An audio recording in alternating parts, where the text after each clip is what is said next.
Working hard is the cost of entry to anything. You know 0 people that are successful that don't work their face off. You know 0 people. Now, they may have money because mommy and daddy made money and gave it to them, but people that actually built their own success, you know 0 people that have had success that did not put in obnoxious amounts of work. I believe anything is possible, right? I live in the world of possibility. And I also believe that we can accomplish anything with our 2 hands and just putting in the work with our 2 hands. And also, you hear this often, but it's really, really true. You gotta find something, if you love what you do and be passionate about what you do and find something that you can be passionate like, it really helps. You know, it gives you that motivation when you wake up in the morning. My work ethic and my desire to create comes from, honestly, passion. I always have a goal. And I always have a dream.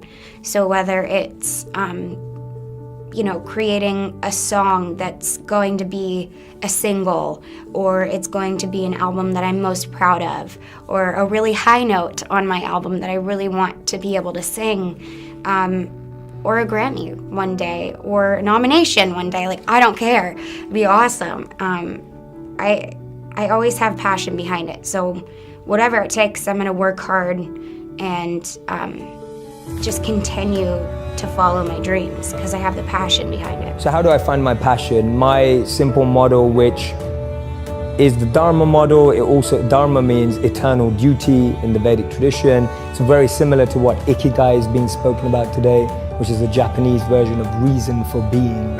Why do we live? Where is meaning coming from? And it talks about an intersect of 4 areas. What am I good at? What do I love? What does the world need, and how do I get paid for it? To me, those 4 help you unlock your passion. When you find the intersect across all of those 4, you're making your passion your purpose. You'll unlock your passion, you'll find your purpose. This is path 1, there's 2 paths. Path 1, I find my skill set and I engage it to help other people and become better at it. So I'm becoming better at what I'm good at and I'm using it to help other people because I'm aware of what I'm quite good at and I know what knowledge I have, what skills I have. I have some self-awareness. The other path that people often miss is actually I just start serving people. I just start helping people and I start to notice what I enjoy about that and what I'm good at helping people with. So that's Gandhi's part. Gandhi said that you find yourself when you lose yourself in the service of others. So for me, those are the 2 paths of how do I find my passion and finding the intersect between those 4 areas. People say you have to have a lot of passion for what you're doing, and it's totally true. And the reason is because it's so hard that if you don't, any rational person would give up. It's really hard, and you have to do it over a sustained period of time. So if you don't love it, if you're not having fun doing it and you don't really love it, you're gonna give up. And that's what happens to most people, actually. If you really look at the ones that ended up being successful, unquote, in the eyes of society and the ones that didn't, oftentimes it's the ones that are successful loved what they did so they could persevere when it got really tough. And the ones that didn't love it quit because they're sane, right? Who would want to put up with this stuff if you don't love it? So it's a lot of hard work and it's a lot of worrying constantly. And if you don't love it, you're gonna fail. So you gotta love it, you gotta have passion. My 3 E's are element, environment, and energy. Everyone has an element that they thrive in. If you take someone out of their element, they won't be the same. A modern day example would be Michael Jordan. He was incredible at basketball. You took him out of basketball, put him into baseball, no one remembers his career. You're talking about one of the best athletes of all time. Your environment is the environment around you. You can take a fish out of water and give it a beautiful mansion and a Bentley and all the money in the world, but it will die. And that's what we are, like our environment. Everyone needs an environment which they thrive, which we have to craft. Your boss, if you're at work, is never gonna ask you, hey, what environment do you succeed in, right? Like, that never happens. So we have to create an environment where we thrive. And then finally, it's energy. Some of us love high energy environments, high pressure. Some of us succeed in low energy environments and low pressure. Figuring out your energy and the frequency on which you operate best will help you thrive as well. So for me, those are the 3 E's to really create a thriving environment. Know your element, know your environment, and know your energy. And so at all times, if I see anything going wrong, I'm going, is my element out of alignment? Is my environment out of alignment? Or is my energy out of alignment? And that's a great 3-question test you can do to yourself when you don't think things are going right. And all you have to do is bring that back into alignment. Jay, my relationship's falling apart. I get asked that all the time. So the answer to that is much harder. It's harder to summarize it, but I always start with self-actualization, that the problem is we have a list for the one that we want, and we don't have a list for what we need to become. And I don't mean become to attract, I mean become to just be, to just get to understand yourself.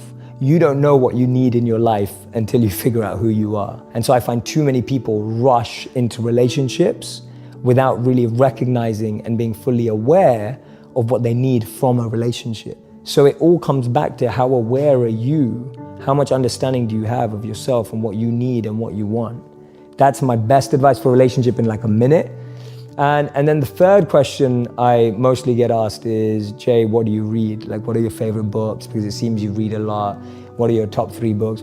They're not groundbreaking in the sense that people may not be like, oh my God, that's the best book I've ever read. For me, they changed my life. So that's where I'm coming at a point from.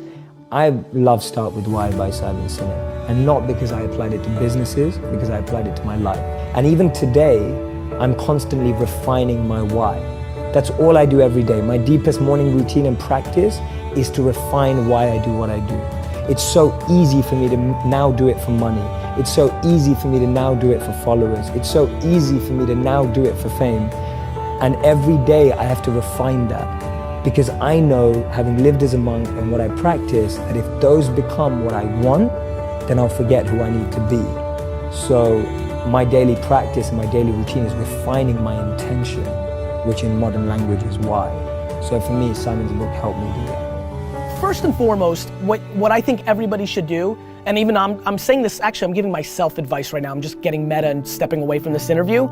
You need to do things that make you a little uncomfortable. Way too many people have made decisions without ever trying, right? So the punchline is this, look, here's what I'll say on this little genre as we're jamming on it.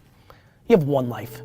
Like, one of the great things that happened to me growing up was there was a lot of grandparents that visited. I had a lot of kids in my neighborhood. And for some unknown reason, I don't know if I'm an old soul or what it is, I used to, on the playground, go and sit with old people and just talk to them. And let me tell you one thing about old people, 80, 90. The one thing that has stuck with me as a child and sits with me today is they regret. Regret scares the crap out of me, Elvis. Do you have any regret right now? No, but I also am 40, so I feel like I can get a lot of things done. I feel like a lot of things are still in front of me, but when you get to 80 and 90 and you can't do everything, and you know that you don't have as much time, the one thing I see in so many of their eyes is, I wish I. There's only one you, okay? Because there's no one like you.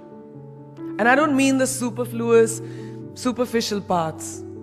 I'm talking about the core of you, who you are inside, your values, your beliefs, your flaws. And once you understand who really that person is, you would have taken the first step in finding your unique self. And that is the best version of you. Who am I really?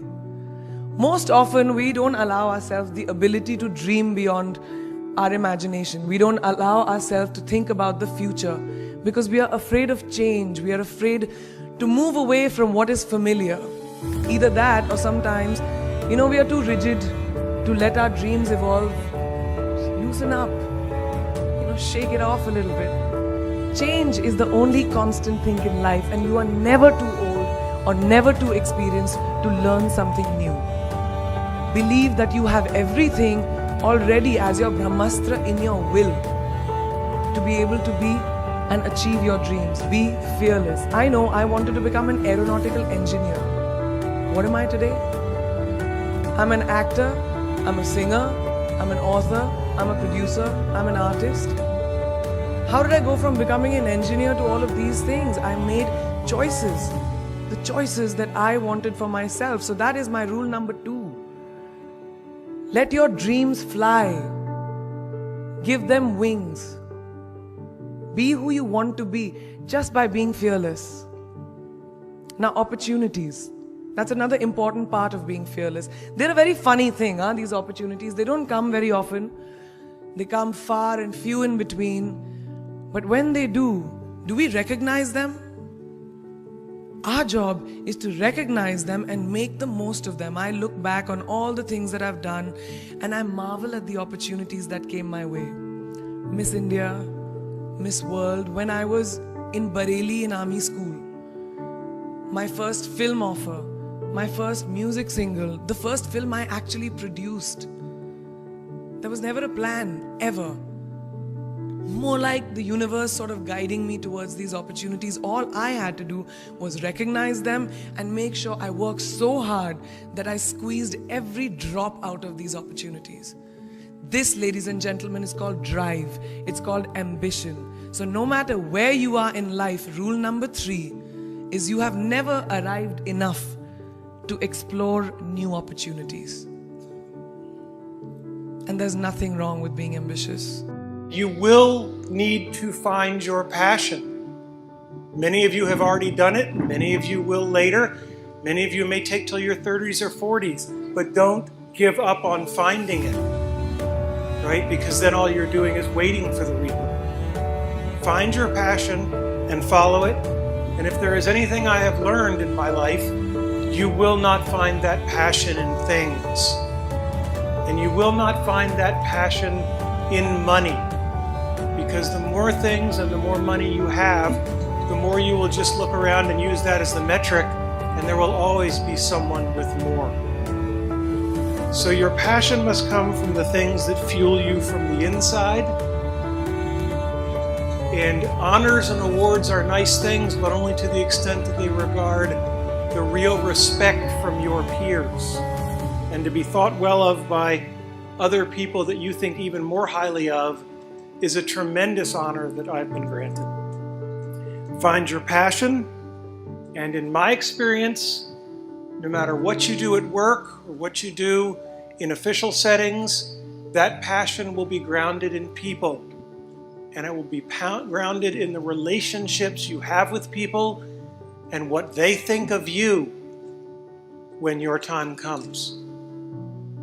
And if you can gain the respect of those around you and the passion and true love, and I've said this before, but I waited till 39 to get married because I had to wait that long to find someone where her happiness was more important than mine. And if nothing else, I hope that all of you can find that kind of passion and that kind of love in your life.